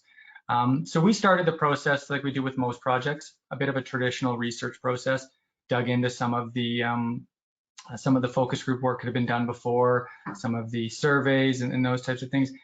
But as we got into it, we realized, if we really want to get to know this customer, we needed to spend some time with them, especially in these industries. We're talking about people who have very unique jobs and very unique challenges. So we decided to go for what we call a ride along, and in this case, it was truly a ride along. This gentleman here is a man named Harold Day. He's a ranch hand in Jumping Pound, Alberta, which is, for those of you not in Alberta, a little bit west of Springbank, out towards the Rocky Mountains. I think you can see them just in the background there. And Harold was one of a few people that we asked if we could spend some time with and get a real sense of what their world looked like. As you can tell from Harold, he's a man of few words. This is actually him smiling when we said, "Hey, Harold, you want to smile and take a picture?" But he gave us some great insights, because the more time we spent with him, the more we really learned about what this audience was like. And one of the key things that came out of that became a really powerful piece as we started to build out this brand was the idea that what we say is going to be really important, but even more important is going to be how we say it. If we were going to build trust with our audience, with the Heralds and the other people out there, we needed to speak in a language they were going to understand. And early on understood that, the brand was going to need to be the over the fence neighbor, the down the road neighbor. It's going to need to understand what it's like to be a small business person going through a post-recession environment. And so for us, that was about understanding what does the entire day look like. And very early on, we realized that their days weren't normal days. And everyone here on the conference certainly understands that it's no longer 9 to 5, and it's not even 5 to 9. What we started to realize were everyone in our audience were the type of people whose work really never stops. They're the type of people who, as they do a job, it begets the next job. Harold isn't the type of person who has a to-do list. He simply goes out, starts to work during the day, and throughout the day, a number of tasks need to be done. Invariably, something will break along the way, and you kind of get sidetracked and you have to go back to it. But that idea that the work never stops became a really powerful piece to us. So as we started to think about how we were going to help build out this idea, there were two key pieces. One, we knew that we had to communicate with the audience in a way they were going to understand. We had to speak to them in their language. And two, we knew what kind of challenges they were facing. These were people who very much involved in their business, very much involved in their community, take everything to heart. So as we started to think about building that brand and making sure that UFA could speak to those people, we needed to speak their language, but we also needed to understand what their life was like. And that was a nice area for us to sort of dive into and say, what does the brand stand for? How can we make a difference in the lives of our customers? And it led us to a brand positioning that we believe really spoke to the realities of that audience, which are, get in, get out of the way, we need to get the job done. So for UFA, it allowed us to communicate in a way that respected our audience. It was straight, it was to the point, much like many of the people we spoke to. And it spoke to what they needed, which was get the tools, get the supplies, get the chemical, get the petroleum for the job, and then get on to the next job. And with that brand positioning, gave us a really rich, creative place to be. We were able to tell the stories of the people that shop at UFA, and we were able to connect those stories with the actual products and services that we offer. Once the brand positioning for you, Get It Done, was developed, we needed a launch piece that would help to bring it to life. And we brought it to life with the video that I'll share next, which is Never Ending Day. And for us, it was really about the execution, about how we're going to tell that story in a way that our audience is going to believe us, going to understand that we get them, and is in many ways going to put their defenses down and listen to a message in a world when so many of them are so busy, they're not looking for more advertising messages. So I'll share the video for you now.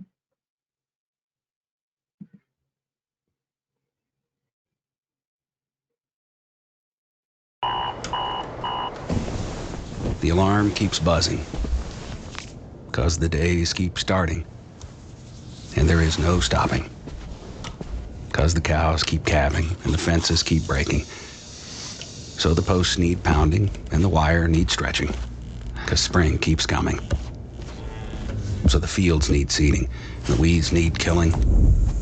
So the tractors need powering and the tanks need filling and the diesel keeps flowing because the markets keep turning. So the oil needs changing and the bearings need greasing and the days keep rolling. So the deer needs a shed and the dog needs a pat and the bills need to be paid and the kids need to be fed. The clock doesn't stop, so my calling keeps calling and my work keeps going because tomorrow keeps coming.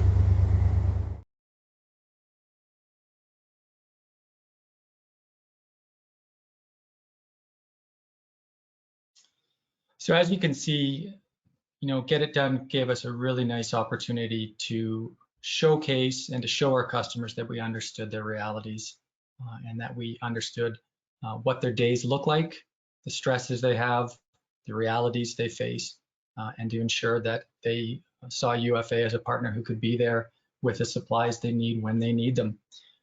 And I think one of the really important things we learn from this is that when we get our customers, when we truly understand what is important to them, then we're going to get results.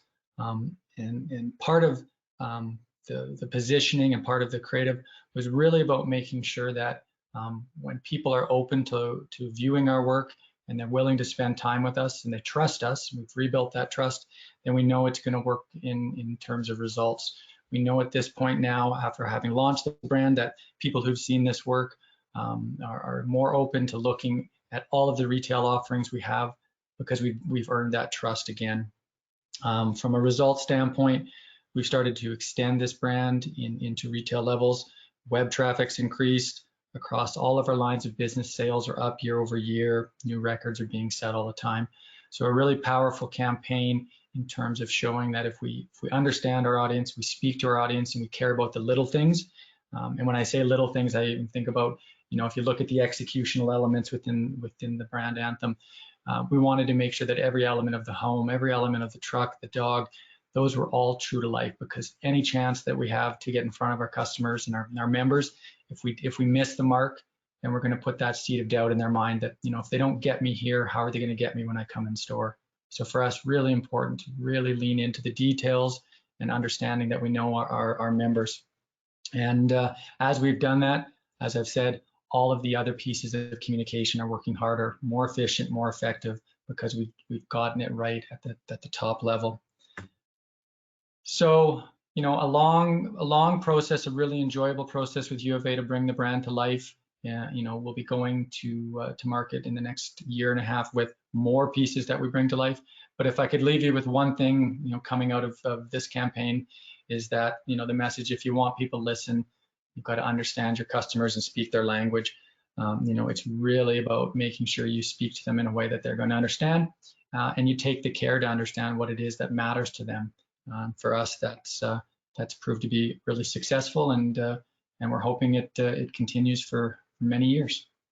So with that, thanks very much for having us, and I think we are going to go to questions now. So happy to take some additional questions. Thanks to you both. I'll ask at this point in time for all of the presenters to share their webcams and come back to us, including George Clooney there, just on the line. If you're able, please, Carrie. I've moved to the atrium. I'm not in the wine cellar anymore. Good to know. Thank you all for sharing so many great insights. It's now time what I call for the lightning round. You could also call the Q&A portion.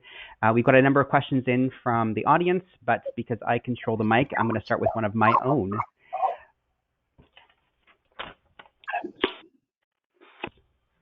All right. Let's start with one for crop life. So for either Nick or Megan here.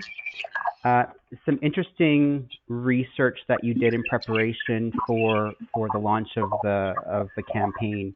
This is a specific question. You tracked audiences' web searches after they had engaged with the campaign, and so often an agri-marketer doesn't know if a tactic was able to generate a resulting step. In this case, it's not so much a sales funnel; it's more of a knowledge funnel. But regardless if that was simply to learn more or to actually go on to some of your additional content that you had developed, any tips on how another agribusiness can approach this? Yeah, I'll take this one. So absolutely. I think is the available technology that's out there. I think, you know, a lot of times clients just don't have access to the platform that allow them to pull all the data together. So, you know, for us, two of the big ones, just to give an example, if you're looking at, you know, Adobe, there's definite benefits to using the Adobe tech stack in piecing together all of those different touch points to get a more centralized view with regards to what a customer journey looks like. In this case, I can tell you guys, we used Google's tech stack, which basically, especially when you're looking at search specifically, it buys you the integration between, you know, all of the media touch points and understanding how that correlates down to the search behaviors. So, you know, that was how we looked at it in this case. And to a lot of the points that have already been brought up today, it was very much kind of customer journey driven.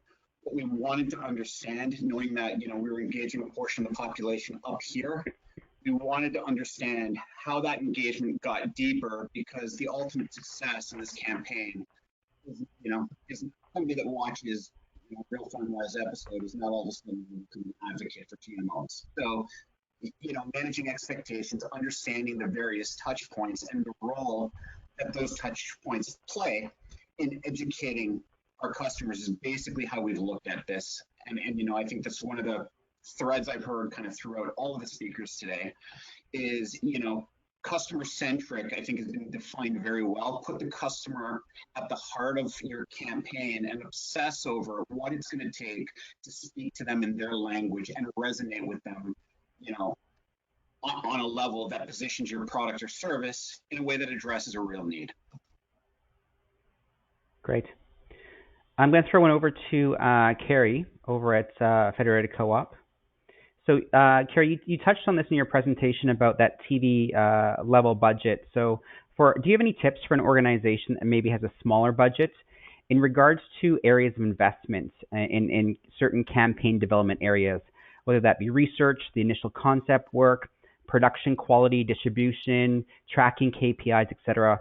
What's the most important for you from your perspective? Yeah, thank you. It's a good question. And like I said, we did have the luxury of some budget on this one, but I did think about how it could have worked if we had more budget constraints. And I think Made by Us in particular could have. And I think if you're constrained, you want ideally to optimize for reach. And in our case, what we did to sort of bolster some of that paid reach is, because of the nature of the campaign, involved partnership with producers. All of these producers are independent small and medium businesses that have their own social media following and their own earned media opportunities. And we were able to do a lot of sort of sharing of media, and we were featured on a lot of their social media channels and a lot of their web properties and that sort of thing, and vice versa. So I think that network effect can really signal boost when you don't have the funds or the budget to sort of buy that reach straight out. I think those partnerships, and not really influencers in this case, really true partners, really helped us to expand that message. Yeah, that's a great tip. That's those strategic partners, right? When I think even if you've got all the money in the world, if you've got some individuals, organizations around you that have invested interest, then that can absolutely multiply your capability of reach and frequency. Thanks for that. I'm going to go over to UFA. So either Darla or Shane can take this one. So the theme of paying homage to the hardworking farmer has been used many times before. You talked about this, Shane. I wrote down some words: authentic, genuine. If you get your customer, you get results. Understanding, respect. So what made yours so successful? Was it the fact of talk to me about how it made it so successful based on what you've based on some of those attributes that I just rattled off? Sure. Well, I think there were probably a couple things that were helpful in it. Maybe the first was, we chose to tell the story from the point of view of our member, and that certainly helps you get in the door a little bit quicker. So it wasn't about us talking about, our members. It was them talking about it. And then the other thing is sort of maybe an old adage, but it's the idea of, if you want to be funny, tell me a joke, don't tell me you're funny. So we really leaned into that sort of idea, which was we wanted to show people what it was like. We didn't want to just talk about it. And a lot of that comes with, some very deliberate attention to detail and craft and thinking about all of those pieces. If you look back at the work we've done with UFA and, even in that spot right down to, what kind of eggs we had and how we showed them, those are one of the pieces that popped up a lot when people would talk about it. So it was really leaning into what does this world look like? Let's make sure every detail is taken care of, and let's really focus on telling a story that works, because we're big believers that if we don't pass that trust test right off the bat, the rest of it is relevant, right? The audience is already got their defenses up in terms of advertising, so we've got to be able to show that we understand them, and that's sort of the price of doing really hard, solid work in the lead up.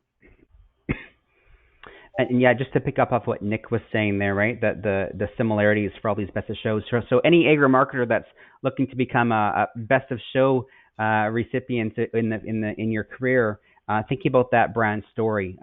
It's a consistent element for each of these. And on that note too, you're just talking about that entertainment value, which is also what Nick and Megan were talking about. So I want to talk to them a little bit. So you mentioned in terms of obviously creating content, and that's the entertainment value. Can you just talk to us a little bit more about some of your process involved with that? That's your decision and how you went about and decided to go down a content road versus an advertising or PR road. Yeah, absolutely. And I think it's not one or the other, to be totally honest. Like, I think when we look at campaigns, again, if we come back to kind of the audience and how and what people are actually engaging with, it gives you kind of a bit of a formula to get to the end outcome. In this case, we knew we wanted to resonate with people in a way to build an emotional connection. When we thought about, what it would take to do that, we just felt like, a 15 or 10-second social ad wasn't going to allow us to tell that story, bringing people into that narrative. We felt like we needed something that was a little bit longer, a little bit more dramatic in illustrating and building that emotional hook between kind of consumer and farmer. That all to say, I mean, at the end of the day, quantify what an ad is. There's a ton of ads as part of Real Farm Lives. Like, I don't want to say we didn't do ads. Like, there was a paid media budget behind it. I think, the difference was we had engineered it in a way that kind of took, platform best practices into account. As an example of that, when we think about Facebook as an example, when we activate it on Facebook, there's a couple of different things that we can do. We can engineer an engagement that lives on Facebook, or we can engineer an engagement that ultimately drives people to an own platform like our website. What we ultimately found is, it was definitely a balancing act, looking at the KPIs and the journey that we wanted to take people on. We saw much better engagement rates on platforms like Facebook when we used the video assets as the asset on platform and just promoted those assets. But what we didn't see then was an engagement that went deeper than that. So knowing that, a single episode wasn't going to be enough to start, building a relationship with the public. We then thought about, from a retargeting standpoint, where we got a lot of efficiency was running more static assets with strong call to actions as a means to retarget those people that had engaged with our brand and our content, which ultimately drove people into, a much deeper content experience on our website. It also allowed us to bought us a ton of efficiency from a media buying standpoint, because we're getting more surgical with the percentage of people that we knew had an appetite to engage with this brand, in trying to push them specifically deeper versus the total universe being kind of the population of Canada. Love it. And at the end of the day, it's really just the fact that it's considered a web-based reality series is a shift, right, in terms of what a lot of us as agri-marketers, regardless if it's an end consumer being the audience or if it is a farmer or someone else in the food system, that we don't typically think about our marketing from a web series. So excellent. Okay. Want to move over now to Federated Co-op again with Carrie. Follow-up question here. So you talked at the beginning in your presentation, Carrie, about co-op having multiple audiences. We all know that, agriculture being one of those, or farmers. So I wanted to know what's next for Made by Us. You've got a great example of showing the entire food system. Is there a plan to even go further, showcasing the grower and the producer and their involvement in food production, and even more so growing practices that are going to help out Nick and Megan a lot with their job? Yeah, absolutely, Robert. So this, as I mentioned, this was a successful campaign for us. It's a multi-year concept, and we have no shortage of stories to tell. And I think we want to get deeper into that storytelling. We feel like we've got a pretty unique position in how we serve these multiple markets and our history that is just sort of beginning to be unpacked. So we really are going to get into a lot more grower profiles in the future. We're going to look at on-farm operations and manufacturing operations, and the sort of symbiotic relationship that co-op has with these producers. And that was really, that was in the plans anyway. And we feel that this year and our circumstances have made it even more important and more relevant to our market, in that you see all these disruptions in global supply chains, and you see all these issues with goods that come from long distances.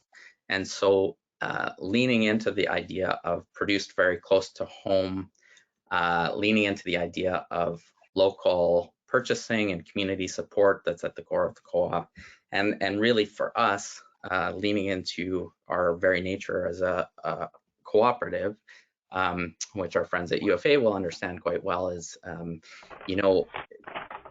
it's not well understood by the general public at this point, but is really a meaningful differentiator, in that ownership piece is at home. That's 100% ownership in Western Canada. And so the next phase for us, I think, is, now that we've told 12 or 14 or 16 of those more straightforward stories, is getting into a little bit deeper into the conversation, a little bit more long form, and expounding on some of those values that make us who we are. Great. Well, and one of CAMA's main mandates is networking and collaboration. So, maybe after the call, Nick and Megan can have a chat with Carrie about some collaboration opportunities in the future. I want to throw one now over to Darla specifically, because I think she's probably the brand ambassador of UFA. Probably not for 110 years, Darla, but for a number of them, you've been there, I know. So I want to talk to you about the balancing of the brand history and the reason. So that balance of the brand history and respecting that, but then also relaunching the brand. You talked earlier in your presentation about there were some significant brand issues. And so talk to us about how this video and really the campaign, because we know it's a larger campaign as well, how you balance those two aspects. Okay, thanks, Robert. Well, UFA has a very well-established and a well-loved brand, as mentioned, that's been around for 110 years. We didn't really relaunch the brand. We simply uncovered and revealed what people love about the UFA brand. And what we tried to do was articulate it in a way that really resonated with the audience. And I think that you've heard lots of conversation around that today. We kind of reviewed the relaunch as a project that was, about simplifying some of the layers that we naturally get added to a brand. And it was really a great an exercise in kind of understanding that as much as things change, and as marketers, sorry, there's a bunch of feedback. Is it me?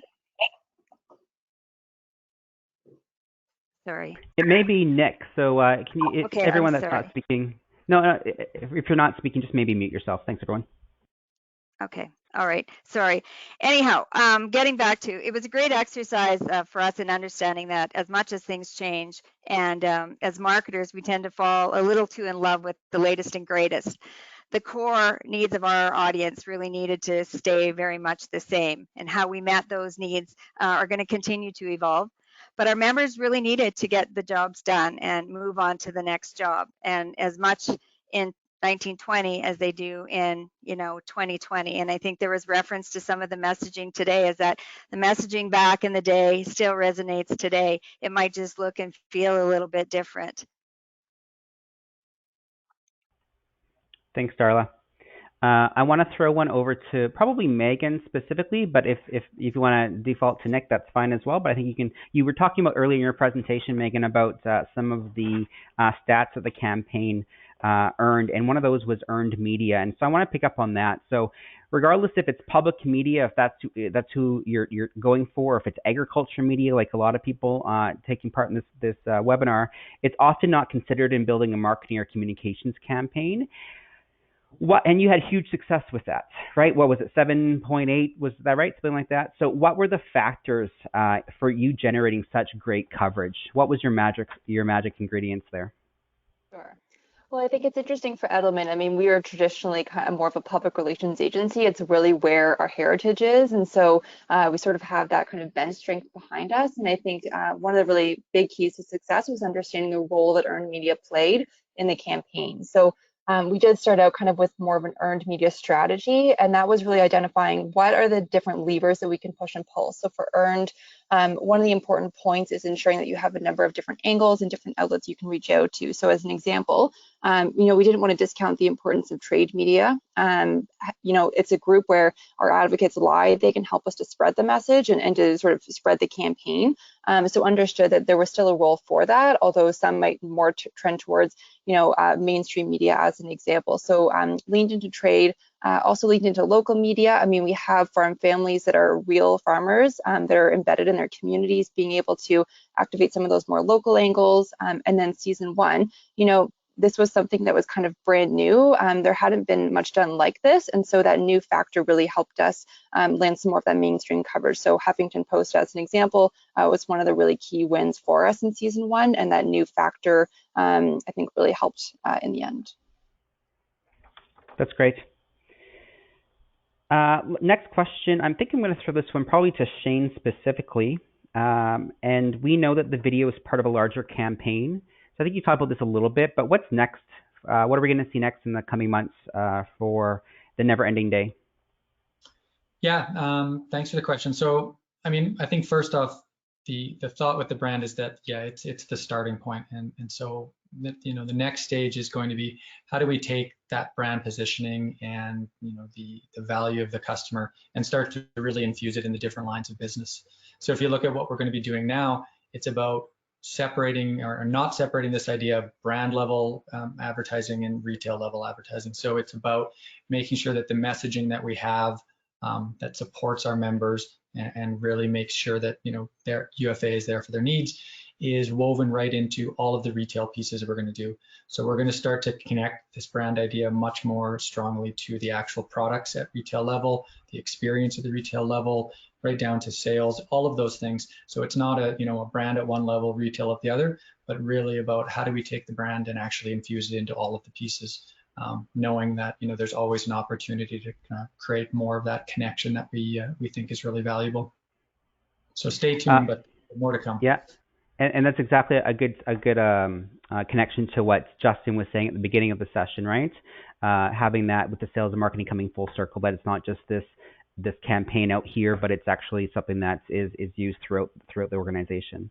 As a wrap up, I've got the same question for everyone. So maybe I'm going to start with Carrie on the line, and then we'll go through to Carla next. So Carrie, what do you believe was the single biggest factor in winning Best of Show? A pretty amazing result, or a pretty amazing award there. So what was the biggest factor for you? Yeah, so I've thought about this quite a bit, and I think something that we struggle with at FCL, and I'm sure many others struggle with, is the too many cooks syndrome, and many different stakeholders and balancing those stakeholders. And in terms of this campaign in particular, I've got an incredibly strong creative director who came up with this concept, incredibly strong strategist who put together this media plan. And so I really hadn't done anything up until that point. And they presented Made by Us, and it was just so simple and easy to understand, aligned to the brand, and just it looked like a real win. And so my job was then to defend it. I feel like we were bombarded with stakeholders who wanted to let's make Made by Us about this product that comes from far away, or let's make it about value and price, and let's make it about selection, and none of those were core to the concept, and I really felt the concept was strong. And so preventing other stakeholders from wrecking it, I think, was sort of my role, and that is why the campaign was so successful, as we stuck to that very simple core message. I'm sure there's a lot of people listening that are shaking their heads right now. Yes. Thanks for that. Darla, what single biggest factor for winning Best of Show for you? What do you think? I think it was, the video made this real emotional connection. The story was told through the customer's eyes, using their language. It was so real. It was so authentic.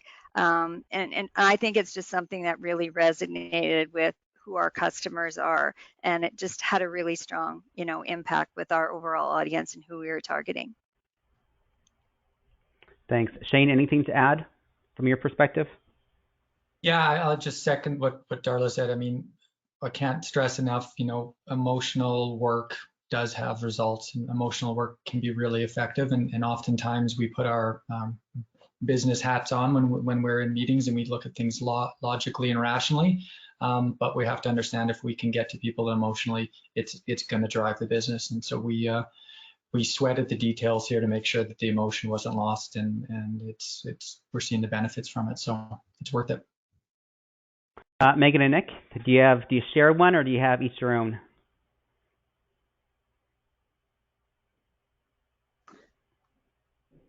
Nick, do you want to take it? No, sorry, I was just going to say, kicking it over to you. Okay. We thought about this one a little bit, and I think the key piece for us was very similar, actually sticking to that creative vision. Real Farm Lives was born out of some really strong insights, born out of a lot of strategy work, and that's kind of where the concept came from. And then our main job was just ensuring that held true all the way through until execution and launch. So again, that was kind of our main job, is ensuring that we stuck with that original vision and that it came to life in the end. The only thing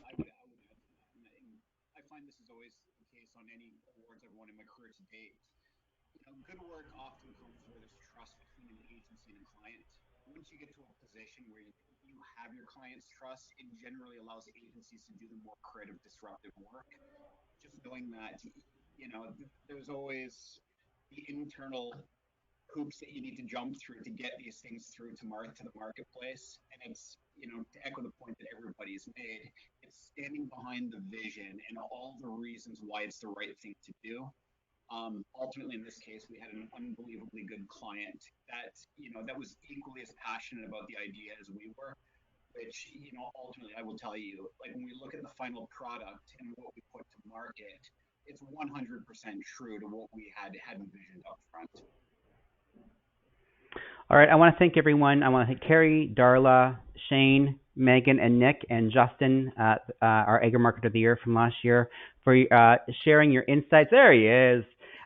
Sharing your insights and passion, in Justin's case, over the last couple of decades, and for many of you as well. So thank you for that. Congratulations again on Best of Show. We'll see who takes those new titles for 2020 tomorrow. I also want to thank our sponsors again, so Glacier Farm Media, Real Agriculture, and Top Crop Manager. Very much appreciate that. We, in this, I don't want to say new normal, Justin, because I know you don't like that term, but every organization, especially nonprofits such as CAMA, are struggling from a financial standpoint, and so we really do rely on those sponsors to be helping to make these things possible for the benefit of all of you, our members. And in lieu of speaker gifts today, so CAMA National has made donations in the names of each of our presenters to CABIT, the Canadian Agribusiness Education Foundation. So thank you to all of you for allowing us to do that. And finally, thanks to our volunteer national board and our hardworking executive director, Mary Thornley, for putting together this event, and you, our national audience, for joining us. Hope you all have a great rest of your day and get your rest, because tomorrow is a big day indeed. Take care, everyone. Thanks, everyone. Thank you.